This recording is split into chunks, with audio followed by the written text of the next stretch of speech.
বিসমিল্লাহির রহমানির রহিম।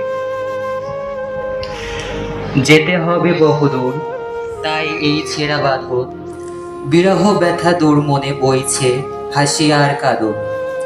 আজ ছেড়ে চলেছি সব মায়া আর সুশাসন, তাই সম্মুখে দাঁড়িয়েছে দিতে বিদায়ী ভাষণ।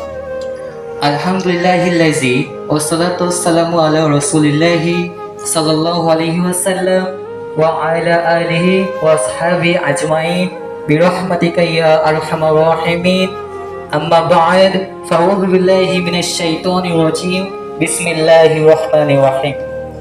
দেবোত্তর ডিগ্রি কলেজ কর্তৃক আয়োজিত এইচএসসি 2026 ব্যাচের বিদায় উপলক্ষে আজকের এই অনুষ্ঠানে উপস্থিত ছিলেন প্রধান অতিথি।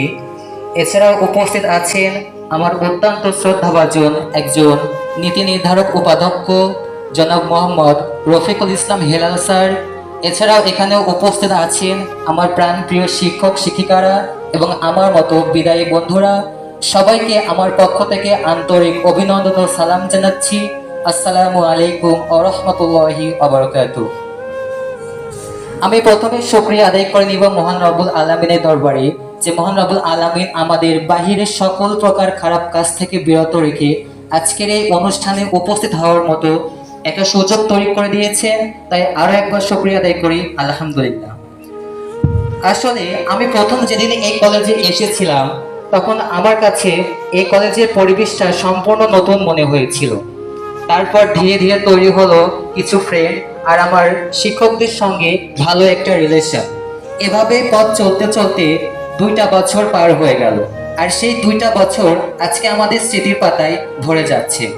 আসলে আমার কথাও একটাই, দেবোত্তর ডিগ্রি কলেজ একটা আবেগ, অনুভূতি ও ভালোবাসার নাম। একটা কথা শুনতে তিক্ত লাগলেও এটাই সত্যি যে একদিন আমাদের সবাইকেই এই প্রাণের ক্যাম্পাসটা ছেড়ে চলে যেতে হবে। তখন আমি বলবো না যে আমি দেবোত্তর ডিগ্রি কলেজে পড়ি, তখন আমি বলবো আমি দেবোত্তর ডিগ্রি কলেজে পড়তাম। তখন আমি বলবো না যে আমি আমার প্রিয় আবুল কালাম আজাদ স্যারের মোটিভেশনাল কথাগুলো মনোযোগ সহকারে শুনি, তখন আমি বলবো আমার প্রিয় আবুল কালাম আজাদ স্যারের মোটিভেশনাল সেই কথাগুলো মনোযোগ সহকারে শুনতাম। তাহলে একদিন এই সব কিছুই আমাদের জন্য অতীত হয়ে দাঁড়াবে। আর হ্যাঁ, আজকে আমাদের লাস্ট দিন, আগামীকাল থেকে এই সব কিছুই আমাদের জন্য অতীত। আসলে আমি আজকে এই পরিস্থিতির সঙ্গে নিজেকে মানিয়ে নিতে পারতেছি না। মানে এক সময় আজকে আমি আপনাদেরকে বলতে চাই যে এই কলেজে হয়তো অনেক সময় আমি অনেক প্রতিযোগিতায় বক্তৃতা দিয়েছি, তখন আমার কথা বলার মধ্যে একটা স্পিরিট ছিল, কিন্তু আজকে আমি কি বলবো এটা আমি ভাষা হারিয়ে ফেলেছি।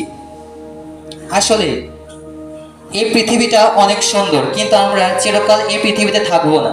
ঠিক তেমনই এই কলেজটা, এই কলেজের মাঠ, এই কলেজ ক্যাম্পাসটা, স্যার সবাই আমার কাছে সুন্দর, কিন্তু বাস্তবতার প্রেক্ষাপটে আজকে আমাদের সবার থেকে বিদায় নিতে হচ্ছে।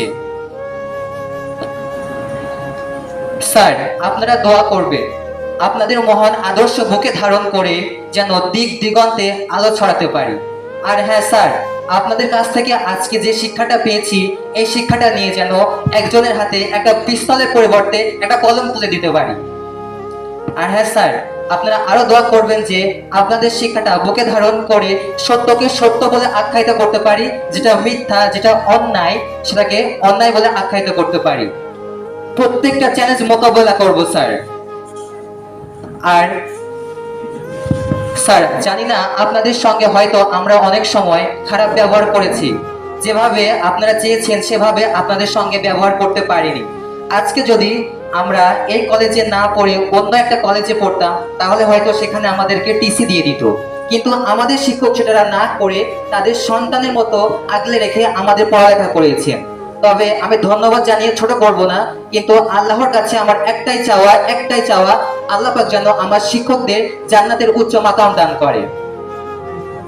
স্যার আপনারা আপনাদের শিক্ষার্থীদেরকে নিয়ে বুকে স্বপ্ন আঁকবেন, ইনশাল্লাহ আপনারা আপনাদের শিক্ষার্থীদেরকে নিয়ে স্বপ্ন আঁকবেন বুকে, ইনশাল্লাহ আপনাদের ভালোবাসায় দেশের নীল আকাশটায় রাঙা সূর্য উঠবে জেগে। ভালো আছি, ভালো থাকবেন। 2026 ব্যাচকে মনে রাখবেন, চলে যাচ্ছি তবু যাচ্ছি না, রেখে যাচ্ছি স্মৃতি। আসসালামু আলাইকুম।